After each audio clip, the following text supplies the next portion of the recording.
오늘 본문은 구원의 길을 보여주고 또 구원자 예수님을 보여주며 그 예수님에 의하여 구원받은 자들이 하나님 앞에서 어떻게 교제하며 살아야 되는지에 대한 구원받은 자의 삶을 보여주는 성전이 완성되었다라고 표현하는 아주 영광스러운 본문입니다. 1절을 한번 다시 보시면요. 1절은 이렇게 말하고 있습니다. 첫째 줄을 읽어보겠습니다. 시작. 솔로몬이 여호와의 전을 위하여 만드는 모든 일을 마친지라. 성전을 짓는 것, 그 과정도 매우 중요합니다. 그런데 성전을 완성하는 것도 중요하죠. 그런데 오늘 본문은요. 모든 일을 마친지라라고 그냥 끝을 내면 되는데, 성전 완성이라고 선포하고 끝을 내면 되는데, 이 완성에 대하여서 아주 길게 우리에게 서술해 주고 있는 것을 보게 됩니다.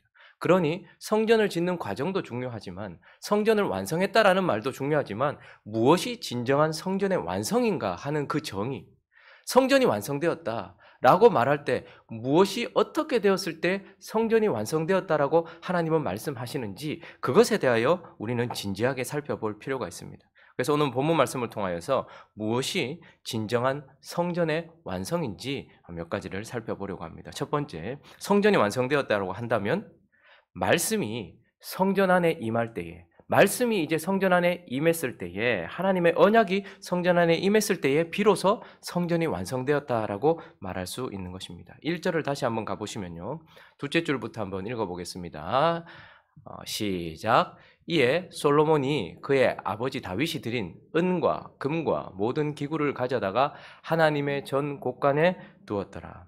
성전의 모든 것들이, 저 밖에서부터 뜨인 돌, 그리고 그 모든 것들이 성전 부지에 제대로 자리를 잡았고 거기에 성전이 세워졌습니다. 그리고 성전 안에서 하나님을 섬기기 위하여 만들었던 모든 것들이 다 성전 안으로 들어갔어요. 그리고 이제 솔로몬이 어떻게 하는 거 하니까 아버지 다윗이 드린 은과 금이 성전을 짓고도 남아있는 거예요. 그런데 이 모든 것들은 하나님께 구별된 것이었기 때문에 거룩하게 구별되어 있었던 거예요. 그래서 이 모든 것까지 이제 어떻게 하는 거예요? 성전 안으로 들여왔단 말입니다. 그러니 성전을 위하여 준비된 모든 것들이 다 들어왔는데도 성전이 완성되었다라고 표현하지 않고 2절이 우리에게 이렇게 또 말해주고 있습니다. 있습니다. 시작. 이에 솔로몬이 여호와의 언약궤를 다윗성 곧 시온에서부터 메어 올리고자 하여 이스라엘 장로들과 모든 지파의 우두머리 곧 이스라엘 자손의 족장들을 다 예루살렘으로 소집하니, 모든 것이 다 성전 안에 들어왔다라고 생각을 했어요. 그런데 오늘 솔로몬이 힘쓰고 있는 것은 무엇입니까? 그 안에 하나님의 언약궤, 여호와의 말씀, 여호와의 법궤, 이것을 성전 안으로 들이기 위하여서 노력하고 있고, 그것이 비로소 성전 안에 들어왔을 때에 다윗이 준비한 모든 것까지, 그리고 이제 하나님의 말씀이 성전 안에 들어왔을 때에 그때야 비로소 성전이 완성되었다라고 말하고 있는 것입니다. 자, 그러면 언약궤가 성전에 들어온다, 언약궤가 성전에 들어왔다, 임했다라는 것은 무엇을 어떻게 했을 때 언약궤가 성전에 임했다라고 할 수 있는가? 언약궤가요, 제자리에 자리를 잡아야 돼요. 들어와도 제자리에 자리를 잡아야 된다라는 것입니다. 7절을 읽어봅니다. 7절 시작. 제사장들이 여호와의 언약궤를 그 처소로 메어 드렸으니 곧 본전 지성소 그룹들의 날개 아래라. 하나님의 말씀이 지금 성전 안으로 들어왔습니다. 그런데 그 성전 안으로 들어온 하나님의 말씀이 뜰에, 모든 사람들이 다 볼 수 있는 뜰에 안착된 게 아니에요. 그리고 그 뜰을 지나서 성소에 안착된 것도 아닙니다. 하나님의 말씀은, 그 여호와의 언약궤는 그 처소가 있는데 그것이 어디라고 말합니까? 곧 본전 지성소, 가장 깊은 곳, 누구나가 볼 수 있고 누구나가 만질 수 있는 뜰에 있는 것도 아니고 성소에 있는 것도 아니라 가장 깊은 내밀한 곳, 가장 어두운 그곳, 그곳에 하나님께서 그 말씀이 거기에 안착되게 하셨다라는 것입니다. 그러니 말씀이 우리 안에 들어온다, 성전 안에 들어온다는 것은 우리의 육체에 새겨지는 것이 아닙니다. 그리고 우리의 마음, 우리의 혼에 두는 것도 아닙니다. 그래서 하나님의 말씀이 내 지정의에 자리 잡는 것이 아닙니다. 하나님의 말씀은 우리의 영, 가장 깊은, 구원받아 살아난 그 영, 가장 깊은 그곳에 하나님의 말씀, 그분의 뜻이 내 영에 새겨져야 되고 거기에 안착되어야 되는 것이고, 그리고 하나님과의 언약, 이걸 법궤라고도 하고 하나님의 법이죠. 하나님의 뜻이죠. 그리고 이걸 언약궤라고도 합니다. 그래서 모세와의 언약을 맺었을 때, 하나님의 백성과 언약을 맺었을 때, 그때 하나님이 뭐라고 하셨습니까? 나는 너희 하나님이 되고 너희는 내 백성이 되고, 마치 사랑하는 남녀가 결혼하듯이 나는 이제 당신의 남편이 되고 당신은 나의 아내만 되고 서로 구별되어서, 그래서 내가 하나님의 법대로 살아가야 된다라는, 그래서 그 법이 내 영 가장 깊은 곳, 그리고 나는 하나님의 것이다라는 구별된 그리스도의 신부로서의 그 신분에 대한 정확한 정체성이 내 영 깊은 곳에 자리를 잡아야 되는 것입니다. 그리고 하나님의 말씀이 성전 안에 들어온다라고 하는 것은 제자리에 들어와야 하는 것이기도 하지만 제자리에 머물러야 하는 것이기도 하다라는 것입니다. 들어오는 것과 머무는 것은 차이가 있는데 9절을 한번 읽어볼까요? 9절 셋째 줄을 읽어보겠습니다. 자, 시작. 그 궤가 오늘까지 그곳에 있으며, 그 하나님의 법궤가 지금 오늘까지 그곳에 있대요. 여러분, 이 역대하는 우리가 처음 시작할 때 말씀을 나누었던 것처럼 역대기는요, 포로로 돌아갔다가, 그러니까 나라가 망했죠. 그리고 나라가 망할 때 성전이 무너졌습니다. 그리고 이들이 바벨론의 포로로 잡혀갔어요. 그리고 70년이라는 하나님께서 정해놓으신 시간 동안 포로로 있다가 돌아왔어요. 그러니 포로로 돌아온 이후에 기록된 것입니다. 그렇다라고 한다면 아마 그 법궤는 사라지고 없었을 상황이었을 것입니다. 그런데 왜 오늘 이 역대하는 결국 에스라가 기록했을 것이라고 추측하고 있고 저도 그렇게 믿고 있습니다. 그런데 사실 그때에 그들의 성전 안에 법궤가 있었을까? 그런데 왜 오늘까지라고 말할까? 이것은 아마 에스라가 이것을 기록할 때에 참고했던 어떤 문헌들을 고스란히 가지고 왔다라고 하는 말일 수도 있고, 아니면 영적인 의미를 담고 있는 것일 수도 있습니다. 하나님의 말씀이 내 가장 깊은 곳에 들어오는 것도 중요하지만 그 내 가장 깊은 곳에서 어떻게 돼야 되는 거예요? 오늘까지 머물러야 되는 거예요. 말씀은 어제의 은혜로, 그 법궤는 어제의 정체성으로 있는 것이 아니라 언제나 우리에게 주어지는 시간인 현재인 오늘 안에 계속해서 하나님의 말씀과 하나님의 법과 하나님의 언약이 내 안에 계속해서 머무를 때, 말씀이 가장 깊은 곳에 들어오는 것도 중요하지만 그 깊은 곳에서 머물러 있을 때, 그것이 자리를 잡을 때, 그것이 정말 성전 안에 말씀이 들어왔다라고 할 수 있고, 또 하나는요, 순수하게, 이제 머물 때 순수하게 머물러야 돼요. 순수하게 머물러야 된다라고 말하고 있습니다. 10절을 읽어볼까요? 첫째 줄을 읽습니다. 시작. 궤 안에는 두 돌판 외에 아무것도 없으니. 모세를 통해서 세워졌던 성막 안에, 지성소 안에서 하나님의 법궤가 있었습니다. 그런데 우리가 잘 아는 것처럼 그 안에 뭐가 있었다고 말했습니까? 세 가지가 있었는데, 하나는 법궤고 또 하나는요, 만나를 담은 황금 항아리, 그리고 또 하나는요, 그렇죠, 아론의 쌍난 지팡이. 자, 그런데 왜 이제 그 돌판만 남았다라고 말하고 있을까?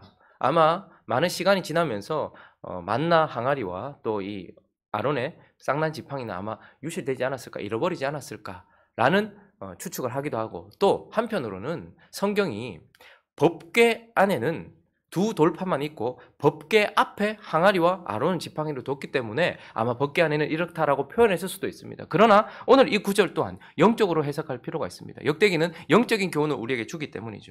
그래서 궤 안에는 가장 깊은 곳에 잠시 있는 것이 아니라 항상 머물러 있는 그 하나님의 말씀이 궤 안에는 두 돌판 위에는 아무것도 없었다라는 것은 순수하게 머물러 있다라는 거예요. 순수하게. 여기에는 사람들의 철학도 가미되어서는 안 됩니다. 우리들이 쌓아온 경험도 가미되어서는 안 됩니다.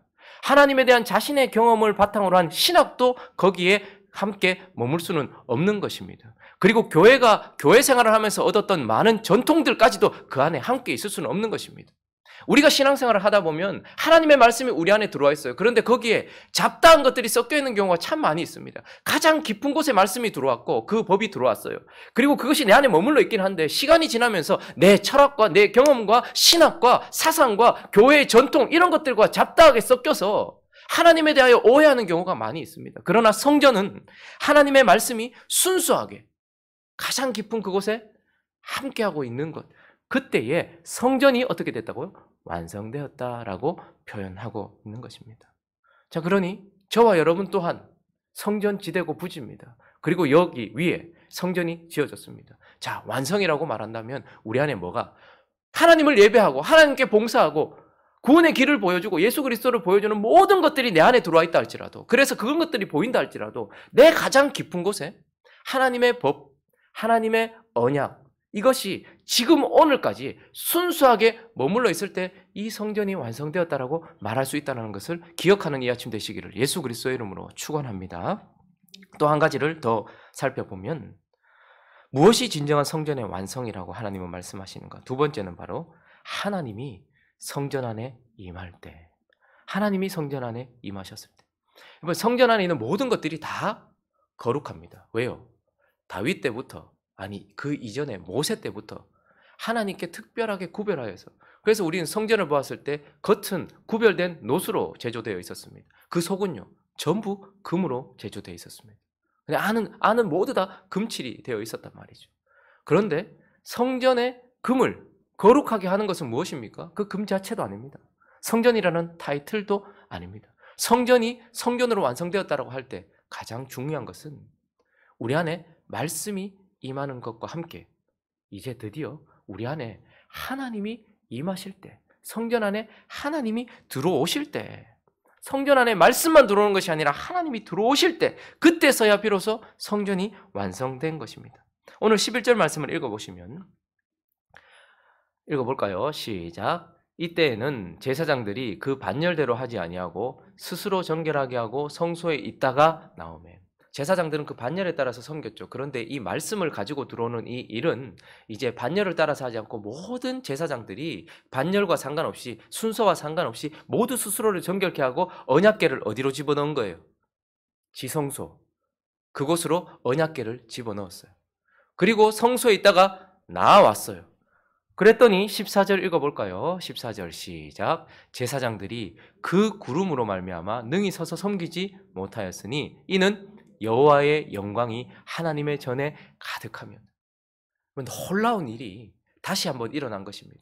모세 때에 일어났던 그 일이 지금 하나님께서 솔로몬을 통해 지으신 이 성전에 임한 거예요. 여호와의 영광, 구름, 이것은 하나님의 임재를 상징하는 것이죠. 그것이 전에 가득했다는 것은 그 전을 무엇이 채웠다는 거예요? 금이 채운 것도 아니고 다른 기구들이 채운 것이 아니라 하나님이 그 전을 가득 채우셨다라는 것입니다. 그러니 성전이 완성되었다고 한다면 이전에 하나님이 들어오셔서 가득 채울 때 성전이 완성되었다라고 하는데, 자, 그런데 왜 하나님이 이 순간 그때에 13절도 보면 그때에 여호와의 전에 구름이 가득했다. 그때는 언제입니까? 물론 말씀이 그곳에 있어야 될 그곳에 들어왔을 때입니다. 그러나 11절과 14절 사이에는 또 다른 내용을 우리에게 소개해주고 있는데, 왜 하나님께서 거기에 이제 임재하셨는가? 말씀이 그 속에 들어왔기 때문이기도 합니다. 그러나 12절을 읽어보겠습니다. 12절, 13절 있습니다. 시작. 노래하는 레위 사람 형제들이 다 세마포를 입고 제단 동쪽에 서서 재금과 비파와 수금을 잡고 또 나팔 부는 제사장 120명이 함께 서 있다가 나팔 부는 자와 노래하는 자들이 일제히 소리를 내어 여호와를 찬송하며 감사하는데 나팔 불고 재금 치고 모든 악기를 울리며 소리를 높여 여호와를 찬송하며 이르되 선하시도다 그의 자비하심이 영원히 있도다 하매 그때에 여호와의 전에 구름이 가득한지라. 성전이 완성되고 하나님이 임하시는 그 순간은 말씀이 그 속에 들어와서 자리를 잡았을 때이기도 하지만 이제 모든 제사장들과 레위인들이 어떻게 하는 거예요? 그들의 모든 것을 가지고 하나님을 뭐 했을 때? 높이고 찬양하고 감사했을 때. 찬양이라는 것을 단순하게 생각한다면 우리가 하나님을 기뻐하는 것입니다. 하나님을 사랑하는 것입니다. 하나님을 높이는 것입니다. 하나님으로 만족하는 것입니다. 여러분은 어디에 가고 싶으세요? 우리가 살다 보면 많은 곳에 가게 되기도 합니다. 그런데 가장 좋은 곳은 어디입니까? 나를 기뻐하는 곳, 나를 좋아하는 곳, 나를 인정해 주는 곳, 하나님이 임하시는 곳은 어딜까요? 말씀이 있는 곳, 그곳으로 하나님이 임하시는 것도 맞습니다. 그러나 더 높은 단계는 무엇입니까? 그 말씀을 주신 하나님을 기뻐하는 것. 저는 집에 들어갈 때마다 요즘에 되게 좋아요. 왜냐하면 애들 3명이 제가 집에 들어갈 때마다 장난치고 좋아해요. 아빠가 온 걸 좋아해요. 아빠하고 장난을 치고 아빠하고 저를 좋아하고 반겨줘요. 하나님이 가장 임하시는 곳, 하나님이 가장 기뻐하시면서 임하시는 곳은 어딜까요? 하나님의 말씀이 있는 곳일 겁니다. 그런데 그 말씀을 주신 하나님을 찬양하고 높이고 받들며 함께하고 싶어하는, 하나님을 사랑하는 그곳으로 하나님은 임하고 싶으신 것입니다. 그래서 말씀이 그곳으로 들어오고 모든 자들이 하나님을 기뻐하며 찬양했을 때에 하나님이 어디에 임하시는 거예요? 성전에 가득히 임하시는 것입니다. 13절을 보시면 또한 그들이 하나님을 높였기 때문에 하나님이 그곳으로 임하셨고, 그래서 성전이 완성되기도 했지만 13절은 또 보면요, 중요한 한 단어를 우리가 보게 되는데, 나팔 부는 자와 노래하는 자들이 어떻게 소리를 내었대요?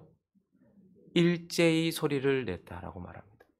여기 이제 찬양을 인도하는 레위인들과 특별히 찬양 인도자들 있죠. 아삽, 여두둔, 이런 사람들이 있죠. 헤만. 그런데 사실 이 사람들은 다 각자 자기의 처소에서 찬양을 했습니다. 아삽은 시온 법궤 앞에서 하나님을 높이는 사명을 감당하고 있었어요. 그런데 헤만과 여두둔은 또한 기브온 산당 따로 있었죠. 기브온 산당에서 하나님을 높이고 24시간 하나님을 찬양했었어요. 다윗에 의해 그렇게 세워졌거든요. 그런데 놀랍게도 이제 그 모두들이 함께 모여서 한 자리에서 한 하나님을 일제히 높이고 있다라고 말하고 있어요. 여호와를 찬송하면서 감사하는데, 그리고 또 120명의 나팔 부는 자들과 함께 모든 악기들이 일제히, 이 말은 한 마음으로 하나가 되어 한 목소리로 한 분 하나님께 찬양한다, 이런 뜻입니다. 그러니 우리 안에 있는 모든 것들이, 거기에 있는 모든 지도자들과 모든 백성들이, 모든 레위인들과 함께 하나님을 한 목소리로 한 마음으로 찬양하고 있는 거예요. 하나님이 언제 임하시는 것입니까? 우리가 하나님을 기뻐할 때에. 하나님의 말씀이 있지만 이것을 그냥 억지로 받아들이고 어쩔 수 없는 임무로 하는 것이 아니라, 그 말씀을 주신 하나님, 나와 결혼을 해주신, 나와 연관이 되어주신 그 하나님을 기뻐하면서 찬양할 때, 특별히 더 내 안에 있는 모든 것들이, 나의 육이, 나의 영이, 나의 마음이, 나의 지정의 모두가, 내 삶 전체가 하나님을 높일 때, 그때 하나님이 기쁨으로 우리 가운데 가득 임하신다라고 말씀하는 것입니다. 그러니 하나님이, 우리가 하나님을 기뻐하며 일제히 하나님을 높일 때 하나님이 성전에 임하시고, 하나님이 가득 성전에 임하신 그 순간을 성전이 완성되었다라고 우리에게 말씀하고 있는 것입니다. 말씀을 정리합니다. 저와 여러분은 정확한 영적인 의미 속에 성전이 지어지는 장소이고 이미 성전으로 지어져 가고 있고, 이제 거의 마무리 단계로 가고 있는지도 모르겠습니다. 어느 과정에 있는지는 모르겠습니다. 그러나 우리가 지향해야 될 그 마지막 끝은 어디입니까? 완성입니다. 내가 성전이다 라고 말하는 것이 아니라 성전의 완성입니다. 그래서 오늘 1절이 솔로몬이 모든 일을 마친지라 하는 것처럼, 우리가 이제 이 기능을 발휘하기 전 성전이 완성되었다라고 말할 수 있는 지점까지 가야 되는 거예요. 하나님의 말씀을 우리 가장 깊은 곳에 순수하게 머물게 하는 저와 여러분 되시기를 예수 그리스도의 이름으로 축원합니다. 그리고 그 하나님을 기뻐하고 내 있는 모든 것들이 하나님만 기뻐하며 일제히 소리를 높임으로 말미암아 하나님이 내 안에 잠시 보이고, 그것이 아니라 가득 나를 채우는 성전 되시기를 예수 그리스도의 이름으로 축원합니다. 그래서 오늘 이 성전의 완성의 말씀을 보면서 저와 여러분 한 사람이 얼마나 소중한지를 보게 돼요. 왜요? 성전은요, 역대하 4장을 보면서 성전은 구원의 길을 보여줘요. 구원자 예수를 보여줘요. 구원받은 자의 하나님, 하늘이 열린 자들의 영광스러운 삶을 보여줘요. 그러니 얼마나 위대한 것입니까? 그런데 오늘 이 본문 말씀을 통해서 보는 것은, 성전은 결국 세상 앞에 구원을 보여주고 예수를 보여주는 것만이 아니라는 거예요. 결국 성전은 하나님이 우리 안에 사시기 위해 짓는 것입니다. 하나님이 결국 저와 여러분 안에 들어오셔서 저와 여러분 안에서 함께 연합하기 위해서 지어지는 것입니다. 그러니 저라는, 그리고 여러분이라는 존재는 세상 속에 그리스도를 보여주는 놀라운 존재이기도 하지만 하나님이 사시는 하나님의 집이기도 하다라는 것입니다. 이 영광스러운 정체성을 마음에 새기시면서 오늘도 영광스러운 성전으로 살아가는 저와 여러분 되시기를 예수 그리스도의 이름으로 축원합니다. 같이 한번 기도하겠습니다. 성전이 완성되었습니다. 창세 전부터 있었던 하나님의 마음속에 있었던 그 성전, 그리고 하나님을 사랑하는 자들에게 조금씩 계시되었던 모세, 아브라함, 모세, 다윗, 솔로몬에게 계시되었던 이 성전이 완성되었어요. 결국 보니까 성전은 그 아들을 보여주기 위한 것이 그 영광스러운 것이기도 하지만 결국 성전은 하나님이 우리 안에 사시기 위해서 우리와 함께 하시기 위하여서 그 마음에 계획하셨던 영광스러운 것이라는 것을 보게 됩니다. 우리의 정체성을 잘 기억하게 하시고 내 가장 깊은 곳에 순수하게 그 말씀이 오늘까지 머물러 있는 성전 되게 해주시고 하나님이 내게 가득 채워져 있는 성전 될 수 있게 해달라고 기도할 때 성령으로 충만하게 해주십시오 라고만 말하지 말고 충만할 수 있도록 내가 하나님을 충만하게 사랑하는 우리가 되어줄 수 있게 해달라고 또 행복한 우리 교회를 위해서 또 여러 가지 각자의 기도 제목들을 가지고 함께 기도하며 나갑니다. 기도하겠습니다.